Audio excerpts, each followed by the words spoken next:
Es llevarlo ahorita, Reina, en un Oxxo, por favor, porque luego nos vamos a ir a la zona hotelera. Vale.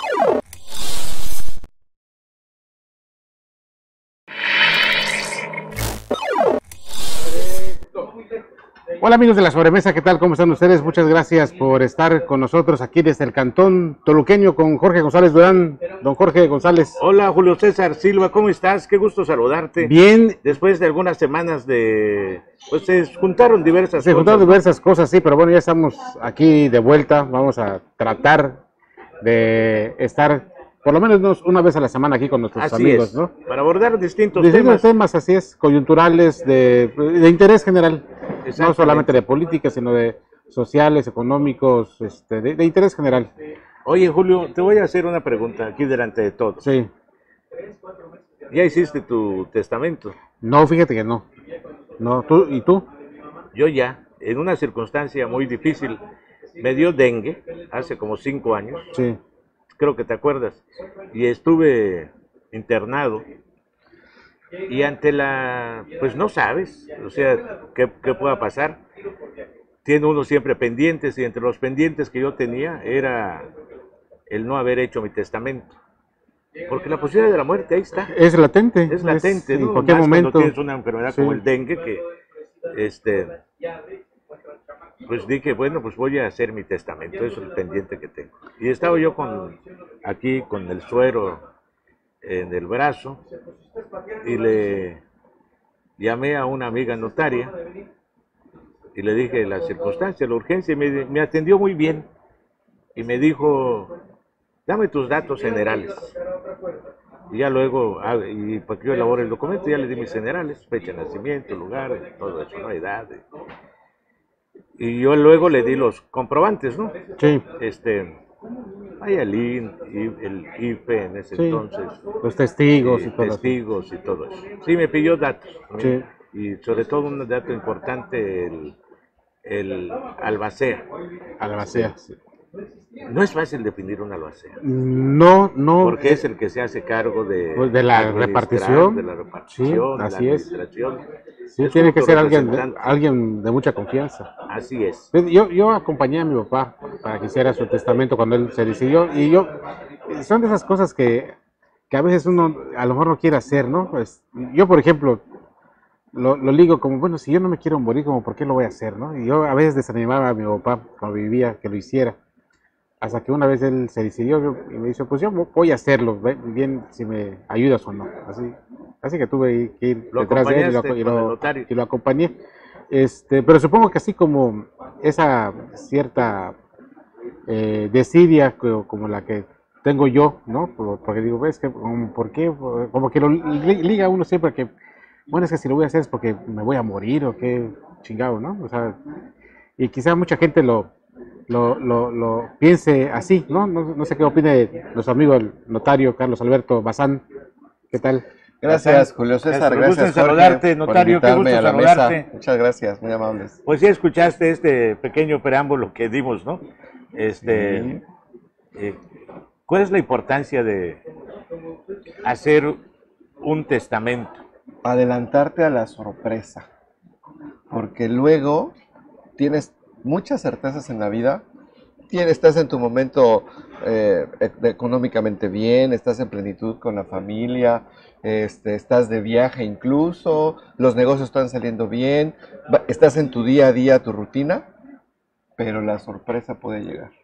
Puede llegar por salud, puede llegar inclusive a veces hasta por algún tipo de padecimiento crónico, natural, que tú naces con ellos, porque luego dices es que su úlcera la trae usted de nacimiento, pero hasta que llegó el momento de que hasta aquí te resultan los problemas, ¿no? Un accidente. Un accidente, así es. Entonces, hacer el testamento es adelantarnos ante la sorpresa. Que no seamos como cuando quieres dar un regalo, una sorpresa, y resulta ser sorprendido tú, ¿no? Sí, y en realidad es muy sencillo, ¿no? Es un trámite muy Y fíjate sencillo. que en Quintana Roo se han facilitado las cosas porque la tradición es de que para que hagas tu testamento necesitabas 2 testigos, más el notario. Sí.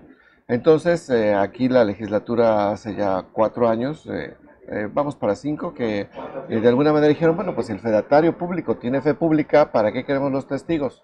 Y entonces acotó y dijo, en los casos ordinarios, donde no se sospeche de ningún tipo de duda, de deficiencia, a veces por enfermedad, porque no sabes leer, por alguna circunstancia especial, si el notario considera que el testigo no es suficiente, no es necesario, mejor dicho, bueno, pues entonces basta tu IFE, basta que tú vayas personalmente, esto es personalísimo, no lo puedes hacer en pareja tampoco, aunque seas esposo, no lo puedes hacer en pareja, es individual.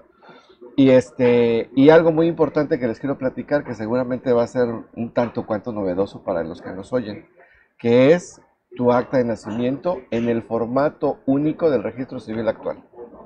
Porque a partir de las reformas de la ley de población, hoy en México existe un formato único de tu acta de nacimiento. Antes cada poblado, cada estado tenía su formato, su manera de numerarlo, su manera incluso a veces hasta de ordenar sus libros de registro. Ahora hay una única forma para hacerlo. Y es recomendable, y de una vez les dejo la recomendación aquí en tu programa, que todos nosotros vayamos pidiendo una acta de nacimiento con el formato único de registro civil. Porque cada vez va a haber más trámites que te exijan. Yo lo ese mandé a formato. hacer y no es complicado hacerlo, ¿eh? ¿Sirve el que se descargue por internet?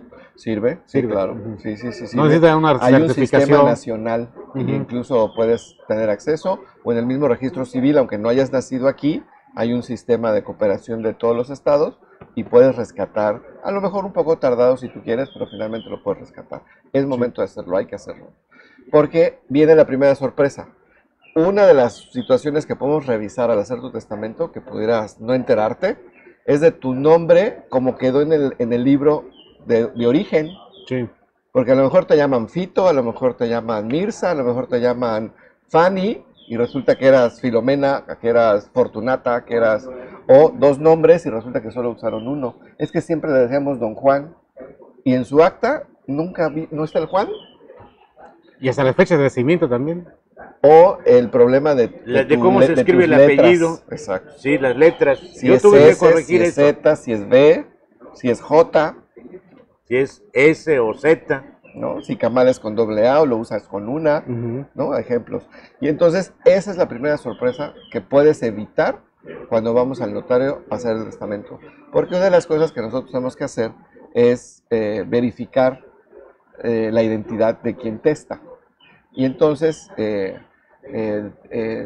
debemos de pedirle como primer requisito que nos lleve hoy en día el formato único de registro civil, en donde pues empezamos a descubrir si el nombre con el que te bautizaron, a veces usas el de la fe de bautizo religioso y no usas el que está en el acta civil.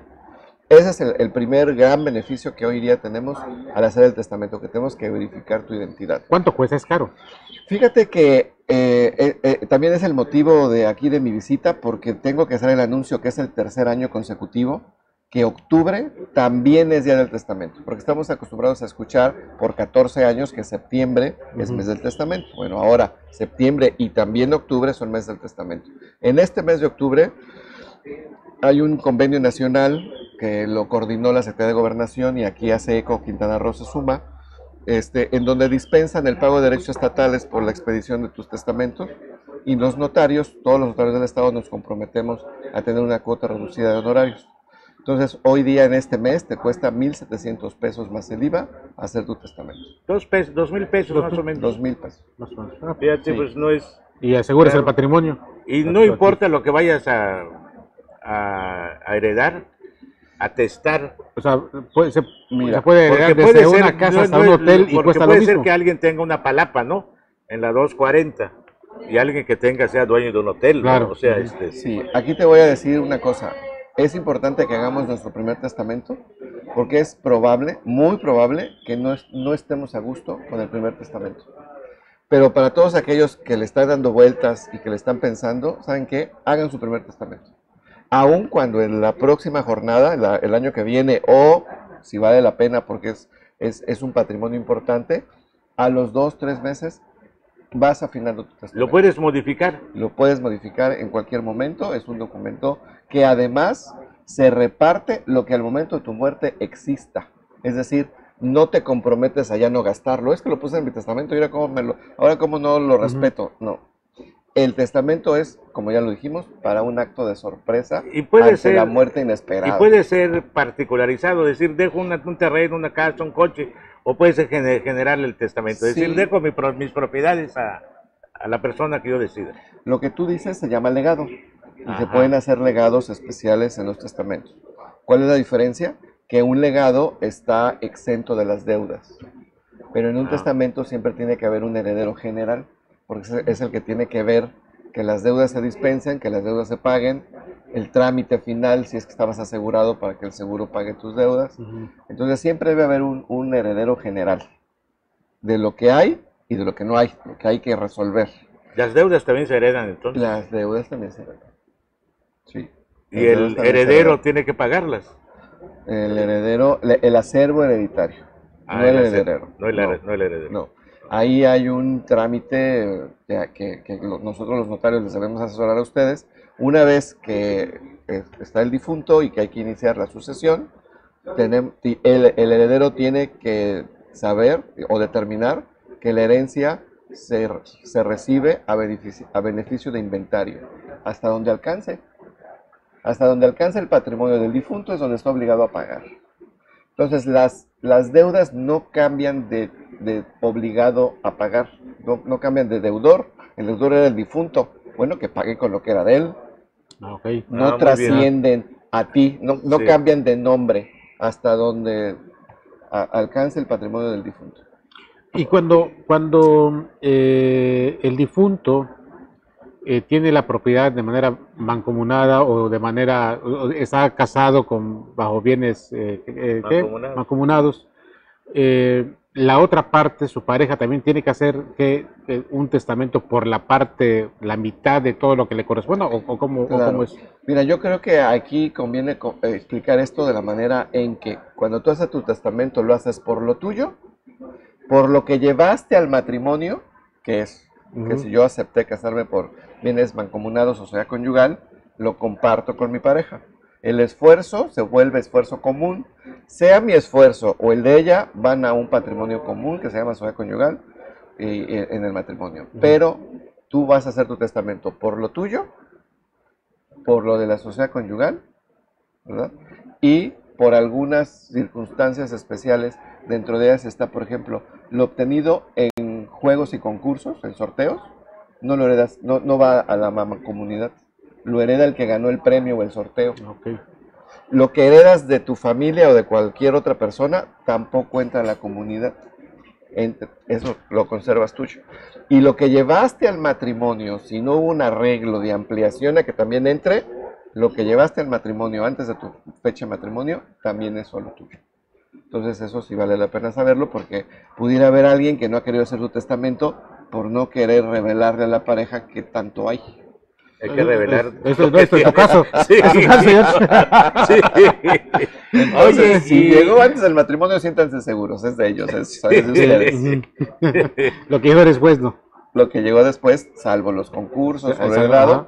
entra en la mancomunidad y cada uno de la pareja, cada uno de los cónyuges tiene que hacer su testamento individual. Y pueden ser diferentes las voluntades, ¿eh? Que un esposo le quiera dejar favorecer a unos hijos o a unos nietos y otros a otros hijos y otros nietos, ¿no? Eso no tiene que ser a la par. Ok. Sí, el esposo puede heredar a otros y la esposa a Sí. otras personas. Si yo tuviese, tengo un solo hijo, pero vaya, si yo tuviese varios y por alguna razón quiero heredar a unos sobrinos y desheredo, bueno, no heredo a mi hijo, ¿qué pasa? O sea, si a la hora, oye, mi papá heredó a mi sobrino, a mi primo y a mí no me dejó nada, ¿se puede hacer eso? Mira, sí se puede hacer. La regla de derecho que tenemos que observar y que le tenemos que hacer saber al que va a testar es que tiene que dejar bajo protección a los que dependen directamente de él y no tienen una posibilidad de valerse por sí mismos. ¿A qué me refiero? A los menores de edad, y a los discapacitados. Si yo tengo bajo mi custodia un discapacitado, ¿verdad? Sea porque lo adopté, sea porque es mi sobrino, sea porque no soy su pariente más próximo, a ellos estoy obligado a dejarles. A ellos no los puedo exceptuar, no los puedo desproteger. Pero si ya en mi vida, en mi convivencia cercana, diaria, no tengo menores de edad, no tengo dependientes económicos, puedo yo disponer libremente de mi, Pero si de mi si patrimonio. tus hijos son menores de edad, a ellos les corresponde. A ellos les corresponde. ¿Les Es decir, heredes o no? Sí, ahora, no necesariamente tienes que dejarle toda tu herencia a ellos. Tienes Claro. que dejarle lo suficiente y lo necesario para que ellos puedan sobrevivir. Una casa que se rente, una casa que se venda, una casa que de alguna manera genere un patrimonio para que puedan lograr el lapso que consideres que deben sobrevivir.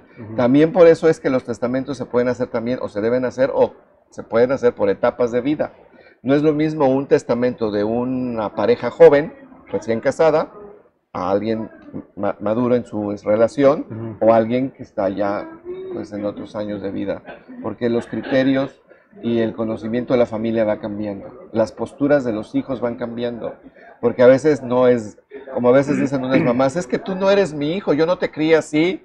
Pues no es con quien se casó, ¿no? O es con lo que le ha pasado en la vida, Claro. o alguna otra circunstancia. Y en el caso, como decía Jorge al principio, siempre tiene que haber una albacea. Sí. Si en el ínter en el que se hace la sucesión testamentaria, la albacea fallece, ¿qué pasa?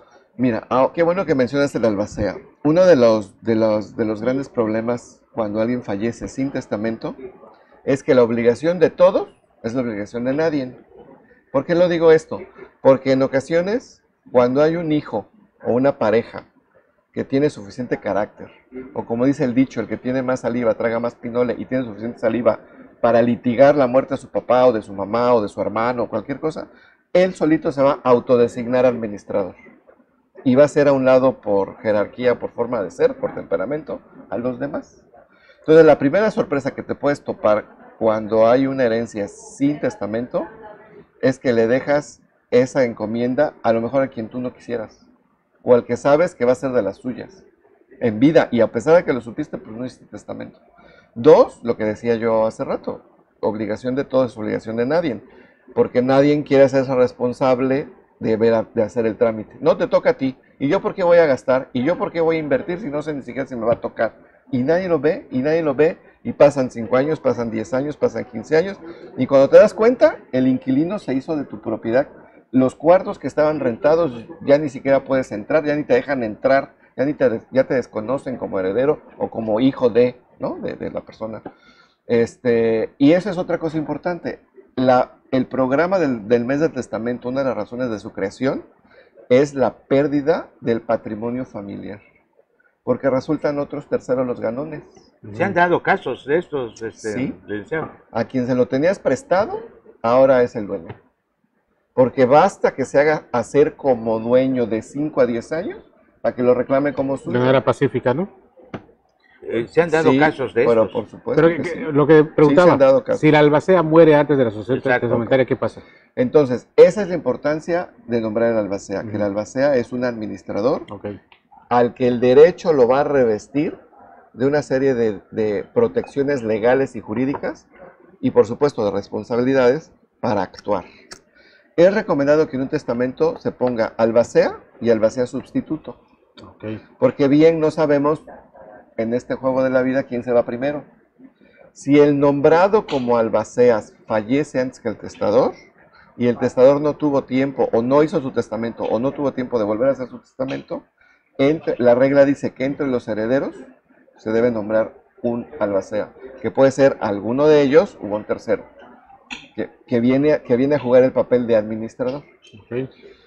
Si ya ejerciendo el cargo de albacea se muere el albacea, va a suceder el mismo caso. Si en el testamento no había albacea sustituto, entonces entre los herederos en una reunión que se tiene que convocar para eso, se tiene que nombrar por común acuerdo, mayoría de votos, un nuevo albacea. El albaceazgo se puede renunciar, porque a veces hay personas que me dicen, oigan, y le aviso al albacea que ya le dije, ya lo nombré aquí como albacea, y que lo recomendable es que sí sepa. Pero a pesar de eso, aun cuando hayas aceptado el cargo de albacea, lo puedes renunciar, que es otro caso similar a lo que tú preguntas. Si no habiendo o habiendo albacea renuncia, ¿qué pasa? Entre los herederos se tienen que poner de acuerdo para nombrar un albacea. Okay. Hay casos, notario, en los que, sobre todo en los pueblos se da, de que el papá, la mamá, nombran o en un trámite ponen de beneficiario a alguien. Y si en el caso que no hicieran o no contaran con testamento al momento de fallecer, este legado o este documento donde nombran beneficiario de algo a alguien es legalmente aplicable. Mira, hay regímenes especiales. Y probablemente, como hablamos de ciudades de campo, pudiera ser que el que estuviera vigente sea el régimen agrario. En el régimen agrario se debe de hacer una lista de sucesión. Si yo soy ejidatario, lo que me va a aplicar es la norma agraria y no el Código Civil, del que estamos hablando hasta antes de este punto. Sí. Entonces, cuando las reglas de la ley agraria manifiestan que el heredero de tus derechos agrarios debe ser una sola persona y va en lista de sucesión. Es decir, si el primero nombrado ya no vive o lo renuncia, sigue el segundo, el tercero. Ahí no puedes hacer componendas. ¿Quién es el primero en sucesión? ¿La esposa o el primer hijo? ¿Quién es el primogénito? Mira, qué bueno que lo dices así, porque esa es otra cuestión que podemos cambiar cuando hacemos testamento. Si no hacemos testamento, Jorge, se aplica el listado oficial, el listado legal de sucesión. Primero va la esposa. Primero van los hijos. La esposa hereda como hijo para el caso de que esté, por ejemplo, en una situación de que no tenga bienes suficientes, puede reclamar como hijo, o por lo general hereda como un hijo. Después vienen los padres, después van los hermanos. Y así se va alejando la lista de sucesión. Primero tienen preferencia los abuelos, por ejemplo, los padres o abuelos paternos, luego los maternos. Esto lo digo porque también en materia sucesoria se da lo de los tutores de los menores. El juez tiene que nombrar, es el único que puede nombrar tutor para el caso de que los dos padres no estén. O para el caso de que el padre que quede tenga alguna excepción y no logre recibir la patria potestad de sus hijos, porque pudiera ser que tuviera alguna enfermedad o no tuviera la posición económica necesaria para mantener a un hijo. Entonces el juez no le va a dar, o puede ser posible que no le dé la patria potestad, y entonces en testamento podemos dejar una sugerencia al juez, porque solo el juez lo puede nombrar, de quién queremos que compita para ser tutor de mis hijos.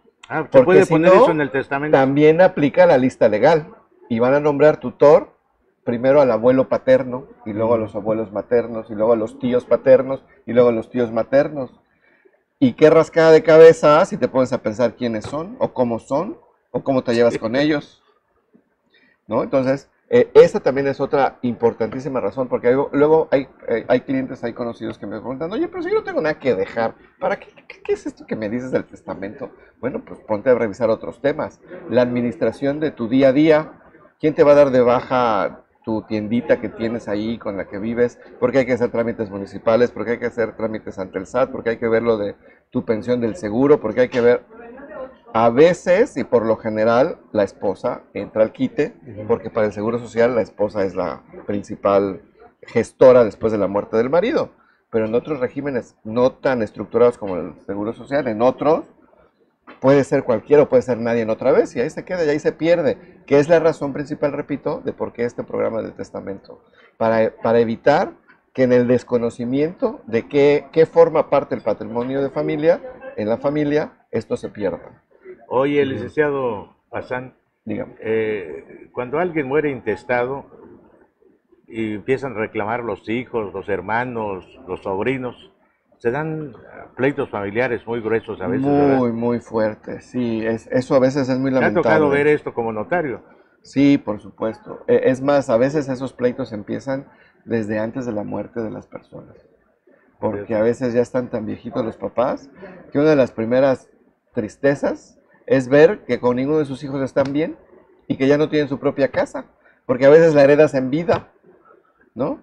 Una de las figuras recomendables para los que quieren adelantarle la propiedad a sus hijos es que le den la nuda propiedad y los papás se reserven el usufructo vitalicio. Porque es el uso de la cosa, no me pueden sacar más que el día que yo ya me muera.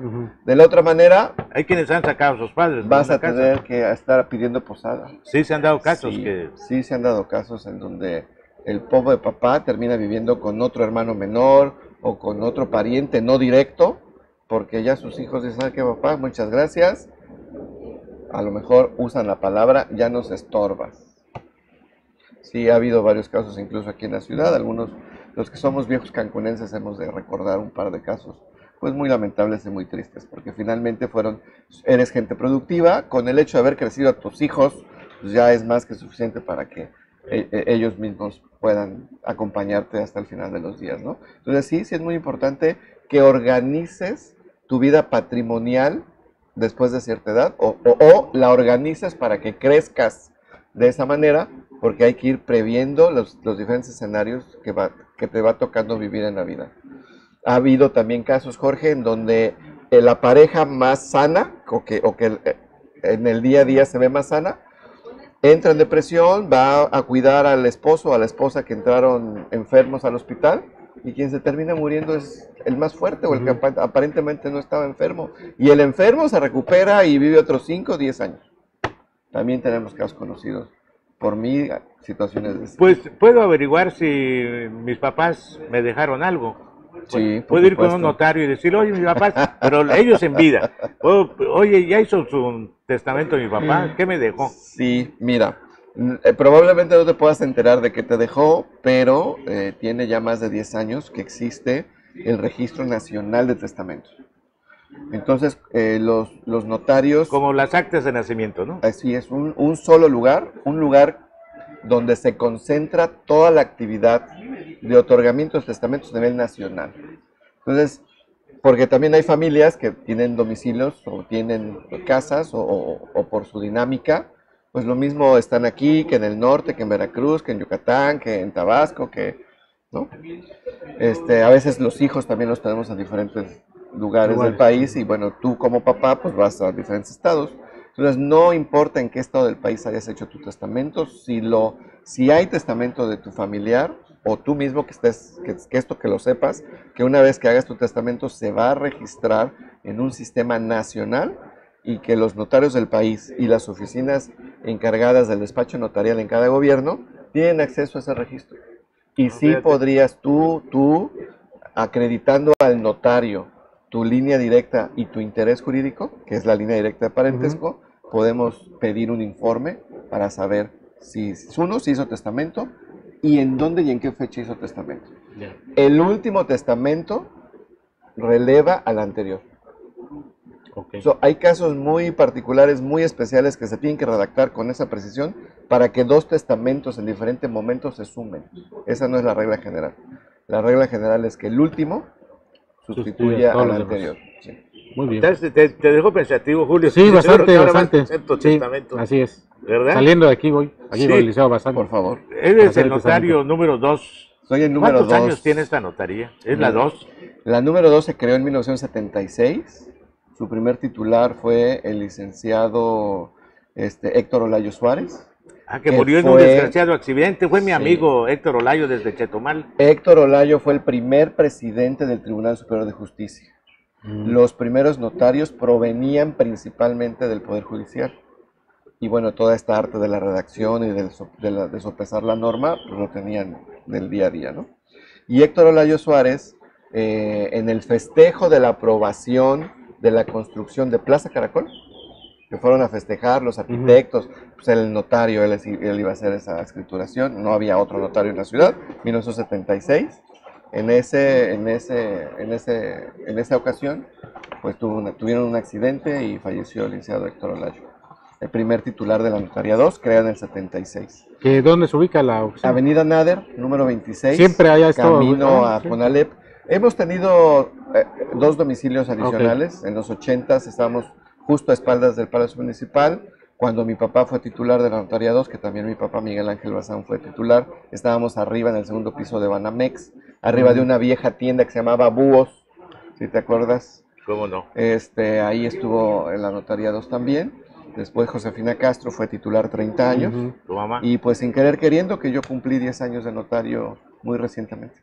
Muy bien, pues muy bien, Carlos. Pues muchas gracias por estar aquí con nosotros. Dejo los teléfonos. Sí, por favor.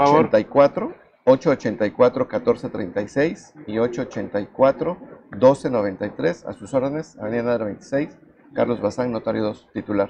Muy bien, pues muchas gracias. Y vámonos a hacer el Gracias, testamento. vámonos. A lo mejor tú cambias el tuyo, ¿no? Puede ser, Puede ser.